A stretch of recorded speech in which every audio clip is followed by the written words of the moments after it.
Punctuation refers to the marks or symbols used in writing to clarify meaning and indicate the structure and organization of a sentence. Some common punctuation marks include the period, comma, colon, semicolon, exclamation mark, question mark, quotation marks, and parentheses. Proper use of punctuation is important to ensure clear and effective communication.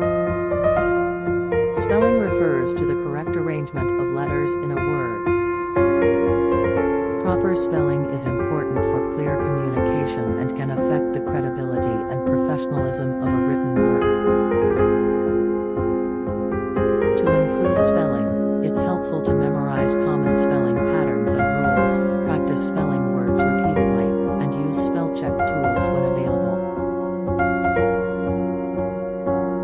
Both punctuation and spelling are important aspects of effective writing, and should be carefully considered